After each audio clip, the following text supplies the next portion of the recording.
नमस्कार।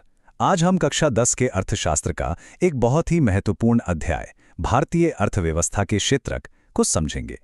चलिए मुकेश कुमार जैन जी के इस गाइड की मदद से इस अध्याय के सभी जरूरी सवालों के जवाब जानते हैं। तो आज हम क्या क्या पढ़ने वाले हैं। सबसे पहले हम अर्थव्यवस्था के 3 मुख्य स्तंभों को समझेंगे। इसके बाद हम देखेंगे कि आर्थिक विकास को कैसे मापा जाता है। फिर हम रोजगार की चुनौतियों, काम करने की अलग अलग स्थितियों और सार्वजनिक बनाम निजी क्षेत्रों के बारे में भी बात करेंगे। चलिए अपने पहले विषय से शुरुआत करते हैं। आखिर किसी भी अर्थव्यवस्था की नींव क्या होती है? ये नींव बनती है 3 मुख्य क्षेत्रों से। आइए इन्हें एक एक करके विस्तार से समझते हैं। देखिए, अर्थव्यवस्था के ये 3 स्तंभ हैं। पहला है प्राथमिक क्षेत्र। इसमें वो सभी गतिविधियां आती हैं जो सीधे तौर पर प्राकृतिक संसाधनों का इस्तेमाल करती हैं, जैसे कि खेतीबाड़ी या खनन। दूसरा है द्वितीयक क्षेत्र, जिसमें इन प्राकृतिक उत्पादों को विनिर्माण के जरिए बदला जाता है, मतलब कारखानों में चीजें बनाई जाती हैं। और तीसरा है तृतीयक क्षेत्र, जो असल में एक सेवा क्षेत्र है और पहले दोनों क्षेत्रों को काम करने में मदद करता है। अच्छा, अब जब हमने इन क्षेत्रों को समझ लिया है तो एक बहुत बड़ा सवाल उठता है। वो ये कि हम देश की कुल तरक्की या कुल उत्पादन को मापते कैसे हैं। इसी सवाल का जवाब हमें एक बहुत ही महत्वपूर्ण शब्द से मिलता है, और वो है जीडीपी। तो ये जीडीपी यानी सकल घरेलू उत्पाद होता क्या है? इसका सीधा सा मतलब है कि एक साल के अंदर किसी भी देश की सीमाओं के भीतर बनी सभी अंतिम वस्तुओं और सेवाओं का कुल मौद्रिक मूल्य। याद रखिएगा, इसमें सिर्फ अंतिम वस्तुओं को ही गिना जाता है। और भारत में यह सारा हिसाब किताब रखने का बड़ा काम केंद्रीय सांख्यिकी संगठन करता है। अब देखिए, अर्थव्यवस्था सिर्फ उत्पादन और आंकड़ों तक सीमित नहीं है।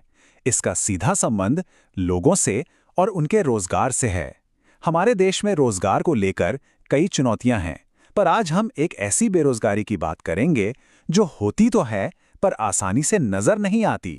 इसी को कहते हैं प्रच्छन्न बेरोजगारी, जिसे अंग्रेजी में डिस्गाइज्ड अनएम्प्लॉयमेंट या छिपी हुई बेरोजगारी भी कहा जाता है। इसका मतलब है किसी काम में जरूरत से ज्यादा लोग लगे हुए हैं। अगर हम उनमें से कुछ लोगों को हटा भी दें तो कुल उत्पादन पर कोई असर नहीं पड़ेगा। यानी वे काम करते हुए तो दिखते हैं, पर असल में उनका योगदान लगभग शून्य होता है। तो खुली बेरोजगारी और प्रच्छन्न बेरोजगारी में मुख्य अंतर क्या है? देखिए, खुली बेरोजगारी तो साफ साफ दिखती है, जहां व्यक्ति के पास कोई काम ही नहीं है। यह ज्यादातर शहरों में देखने को मिलती है। दूसरी तरफ प्रच्छन्न बेरोजगारी छिपी हुई होती है, जो मुख्य रूप से ग्रामीण इलाकों में, खासकर कृषि क्षेत्र में पाई जाती है। अब गांवों में इसी तरह की बेरोजगारी की समस्या से निपटने के लिए सरकार एक बहुत ही महत्वपूर्ण योजना लेकर आई, जिसका नाम है मनरेगा, यानी महात्मा गांधी राष्ट्रीय ग्रामीण रोजगार गारंटी अधिनियम 2005। इस कानून के तहत सरकार ग्रामीण परिवारों को साल में कम से कम 100 दिनों के रोजगार की गारंटी देती है। ये एक तरह का सुरक्षा कवच है। रोजगार की बात करते हुए सिर्फ ये जरूरी नहीं कि किसी के पास नौकरी हो, ये भी बहुत जरूरी है कि नौकरी की शर्तें और हालात कैसे हैं। इसी आधार पर हम काम करने की जगहों को 2 हिस्सों में बांट सकते हैं, संगठित क्षेत्र और असंगठित क्षेत्र। इन दोनों में वाकई जमीन आसमान का फर्क है। जैसा कि नाम से ही पता चलता है, संगठित क्षेत्र में सब कुछ व्यवस्थित होता है। यहाँ सरकारी नियम लागू होते हैं, नौकरी की सुरक्षा होती है और कर्मचारियों को कई तरह के लाभ मिलते हैं। वहीं दूसरी ओर असंगठित क्षेत्र में ये सब नियम, कानून और सुरक्षाएं नहीं होती और यहाँ काम अक्सर अस्थायी होता है। और जब नियम नहीं होते तो शोषण की संभावना बढ़ जाती है। इसीलिए असंगठित क्षेत्र में काम करने वाले श्रमिकों को संरक्षण की बहुत ज्यादा जरूरत है। उन्हें सही मजदूरी मिले, उनके काम करने की जगह सुरक्षित हो और उनके स्वास्थ्य का ध्यान रखा जाए, ये सुनिश्चित करना बहुत जरूरी है। अच्छा, आर्थिक गतिविधियों को समझने का एक और तरीका है, और वो है मालिकाना हक के आधार पर। मतलब जो भी संपत्ति या सेवाएं हैं, उनका मालिक कौन है? क्या सरकार है या फिर कोई निजी व्यक्ति या कंपनी? इसी मालिकाना हक के आधार पर बनते हैं सार्वजनिक और निजी क्षेत्र। और इन दोनों के उद्देश्यों में एक बहुत बड़ा अंतर है। सार्वजनिक क्षेत्र यानी सरकारी क्षेत्र का मुख्य उद्देश्य होता है लोगों की सेवा और समाज का कल्याण करना, जबकि निजी क्षेत्र का मुख्य उद्देश्य होता है ज्यादा से ज्यादा लाभ कमाना। तो सवाल उठता है कि सरकार को ये सब काम करने की जरूरत क्यों पड़ती है? इसकी कई वजह हैं। सरकार ये सुनिश्चित करती है कि जरूरी सेवाएं देश के हर नागरिक तक पहुंचें, वो देश के संतुलित विकास पर ध्यान देती है और कई बार ऐसी ज़रूरी सेवाएं भी देती है जिन्हें निजी कंपनियां शायद मुनाफा न होने की वजह से न दें या बहुत महंगा दें। तो अभी तक हमने अर्थव्यवस्था के अलग-अलग क्षेत्रों को कई आधार पर बांटकर समझा। अब चलिए इन सभी टुकड़ों को एक साथ जोड़कर देखते हैं कि ये सब आपस में मिलकर कैसे काम करते हैं। एक बात हमेशा याद रखनी चाहिए कि ये तीनों क्षेत्रक यानी प्राथमिक, द्वितीयक और तृतीयक अलग-अलग नहीं हैं। ये एक दूसरे पर पूरी तरह से निर्भर हैं। उदाहरण के लिए, किसान गेहूं उगाता है, ये प्राथमिक क्षेत्र हुआ। फिर फैक्ट्री उस गेहूं से आटा या बिस्किट बनाती है, ये द्वितीयक क्षेत्र हुआ। और फिर ट्रक और दुकानें उस आटे या बिस्किट को लोगों तक पहुंचाती हैं, ये तृतीयक क्षेत्र हुआ। देखिए, तीनों एक दूसरे के बिना अधूरे हैं। इतिहास को देखें तो एक बहुत ही दिलचस्प बात सामने आती है। जैसे जैसे कोई देश विकसित होता जाता है, उसकी अर्थव्यवस्था का ढांचा भी बदलता है। शुरुआती दौर में प्राथमिक क्षेत्र सबसे महत्वपूर्ण होता है, फिर धीरे धीरे द्वितीय क्षेत्र का महत्व बढ़ता है और आखिर में एक विकसित अर्थव्यवस्था में तृतीयक यानी सेवा क्षेत्र सबसे बड़ा और सबसे महत्वपूर्ण बन जाता है। कई बार ऐसा लगता है कि तृतीयक क्षेत्र में कुछ बनता तो है नहीं, तो शायद ये इतना जरूरी नहीं होगा। लेकिन ये सोच बिल्कुल गलत है। तृतीयक क्षेत्र ही तो वो जरूरी सेवाएं देता है जिनके बिना प्राथमिक और द्वितीयक क्षेत्र काम ही नहीं कर सकते। आज के समय में ये किसी भी आधुनिक अर्थव्यवस्था की रीढ़ की हड्डी है। चलिए अब इस पूरे अध्याय का एक त्वरित पुनरावलोकन करते हैं, यानी कुछ मुख्य बिंदुओं को जल्दी से दोहरा लेते हैं जो परीक्षा के लिए बहुत महत्वपूर्ण हैं। कुछ बातें बिल्कुल साफ साफ याद रखनी हैं। पहला, जीडीपी का पूरा नाम है सकल घरेलू उत्पाद। दूसरा, भारत की जीडीपी में आज सबसे ज्यादा योगदान तृतीयक क्षेत्र का है। और तीसरा, प्रच्छन्न बेरोजगारी सबसे ज्यादा कृषि क्षेत्र में पाई जाती है।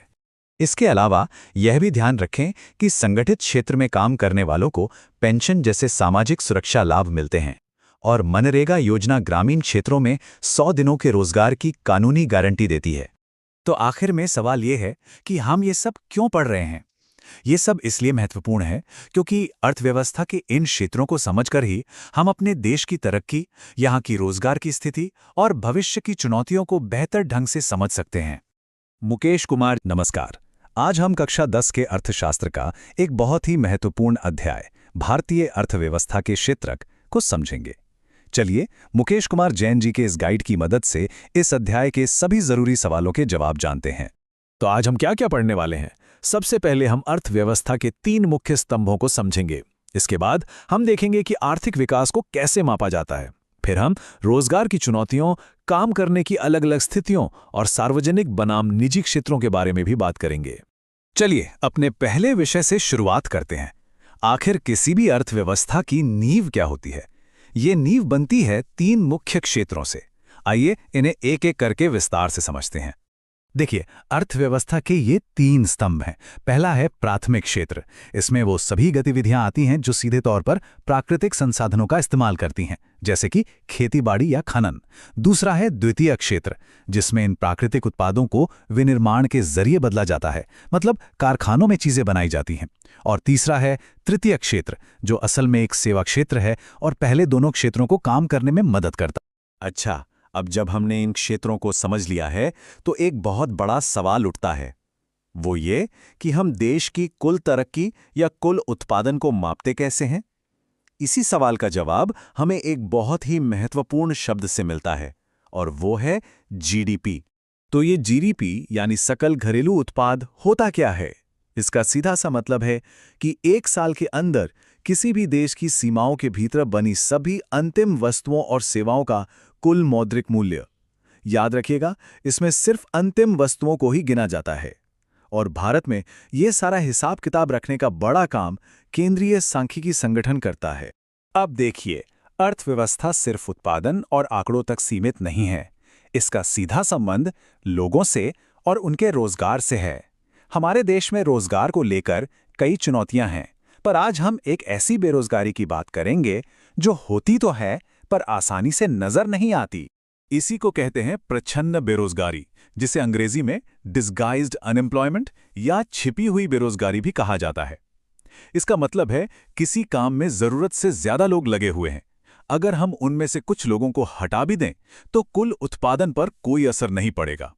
यानी वे काम करते हुए तो दिखते हैं, पर असल में उनका योगदान लगभग शून्य होता है। तो खुली बेरोजगारी और प्रच्छन्न बेरोजगारी में मुख्य अंतर क्या है? देखिए, खुली बेरोजगारी तो साफ साफ दिखती है, जहां व्यक्ति के पास कोई काम ही नहीं है। यह ज्यादातर शहरों में देखने को मिलती है। दूसरी तरफ प्रच्छन्न बेरोजगारी छिपी हुई होती है, जो मुख्य रूप से ग्रामीण इलाकों में, खासकर कृषि क्षेत्र में पाई जाती है।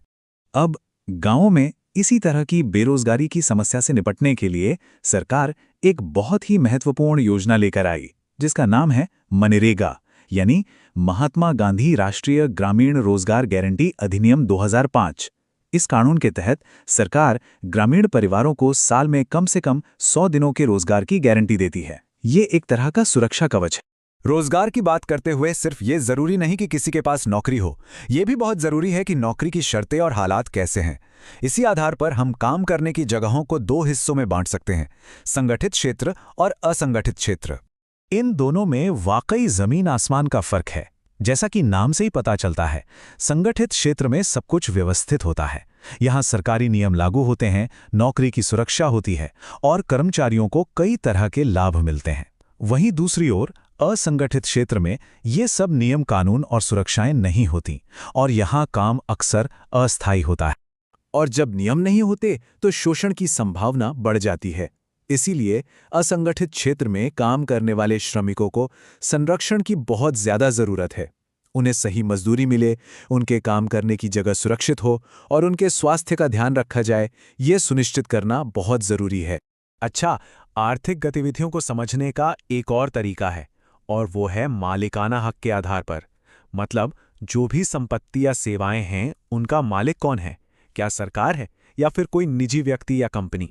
इसी मालिकाना हक के आधार पर बनते हैं सार्वजनिक और निजी क्षेत्र। और इन दोनों के उद्देश्यों में एक बहुत बड़ा अंतर है। सार्वजनिक क्षेत्र यानी सरकारी क्षेत्र का मुख्य उद्देश्य होता है लोगों की सेवा और समाज का कल्याण करना, जबकि निजी क्षेत्र का मुख्य उद्देश्य होता है ज्यादा से ज्यादा लाभ कमाना। तो सवाल उठता है कि सरकार को ये सब काम करने की जरूरत क्यों पड़ती है? इसकी कई वजह हैं। सरकार ये सुनिश्चित करती है कि जरूरी सेवाएं देश के हर नागरिक तक पहुंचें। वो देश के संतुलित विकास पर ध्यान देती है और कई बार ऐसी जरूरी सेवाएं भी देती है जिन्हें निजी कंपनियां शायद मुनाफा न होने की वजह से न दें या बहुत महंगा दें। तो अभी तक हमने अर्थव्यवस्था के अलग अलग क्षेत्रों को कई आधार पर बांटकर समझा। अब चलिए इन सभी टुकड़ों को एक साथ जोड़कर देखते हैं कि ये सब आपस में मिलकर कैसे काम करते हैं। एक बात हमेशा याद रखनी चाहिए कि ये तीनों क्षेत्रक यानी प्राथमिक, द्वितीयक और तृतीयक अलग अलग नहीं हैं। ये एक दूसरे पर पूरी तरह से निर्भर हैं। उदाहरण के लिए, किसान गेहूं उगाता है, ये प्राथमिक क्षेत्र हुआ। फिर फैक्ट्री उस गेहूं से आटा या बिस्किट बनाती है, ये द्वितीयक क्षेत्र हुआ। और फिर ट्रक और दुकानें उस आटे या बिस्किट को लोगों तक पहुंचाती हैं, ये तृतीयक क्षेत्र हुआ। देखिए, तीनों एक दूसरे के बिना अधूरे हैं। इतिहास को देखें तो एक बहुत ही दिलचस्प बात सामने आती है। जैसे जैसे कोई देश विकसित होता जाता है, उसकी अर्थव्यवस्था का ढांचा भी बदलता है। शुरुआती दौर में प्राथमिक क्षेत्र सबसे महत्वपूर्ण होता है, फिर धीरे धीरे द्वितीय क्षेत्र का महत्व बढ़ता है और आखिर में एक विकसित अर्थव्यवस्था में तृतीयक यानी सेवा क्षेत्र सबसे बड़ा और सबसे महत्वपूर्ण बन जाता है। कई बार ऐसा लगता है कि तृतीयक क्षेत्र में कुछ बनता तो है नहीं, तो शायद ये इतना जरूरी नहीं होगा। लेकिन ये सोच बिल्कुल गलत है। तृतीयक क्षेत्र ही तो वो जरूरी सेवाएं देता है जिनके बिना प्राथमिक और द्वितीयक क्षेत्र काम ही नहीं कर सकते। आज के समय में ये किसी भी आधुनिक अर्थव्यवस्था की रीढ़ की हड्डी है। चलिए अब इस पूरे अध्याय का एक त्वरित पुनरावलोकन करते हैं, यानी कुछ मुख्य बिंदुओं को जल्दी से दोहरा लेते हैं जो परीक्षा के लिए बहुत महत्वपूर्ण हैं। कुछ बातें बिल्कुल साफ साफ याद रखनी हैं। पहला, जीडीपी का पूरा नाम है सकल घरेलू उत्पाद। दूसरा, भारत की जीडीपी में आज सबसे ज्यादा योगदान तृतीयक क्षेत्र का है। और तीसरा, प्रच्छन्न बेरोजगारी सबसे ज्यादा कृषि क्षेत्र में पाई जाती है। इसके अलावा यह भी ध्यान रखें कि संगठित क्षेत्र में काम करने वालों को पेंशन जैसे सामाजिक सुरक्षा लाभ मिलते हैं और मनरेगा योजना ग्रामीण क्षेत्रों में 100 दिनों के रोजगार की कानूनी गारंटी देती है। तो आखिर में सवाल ये है कि हम ये सब क्यों पढ़ रहे हैं? ये सब इसलिए महत्वपूर्ण है क्योंकि अर्थव्यवस्था के इन क्षेत्रों को समझकर ही हम अपने देश की तरक्की, यहाँ की रोजगार की स्थिति और भविष्य की चुनौतियों को बेहतर ढंग से समझ सकते हैं। इस विषय को हम तक पहुंचाने के लिए हम श्री मुकेश कुमार जैन, प्रवक्ता अर्थशास्त्र का विशेष धन्यवाद करते हैं।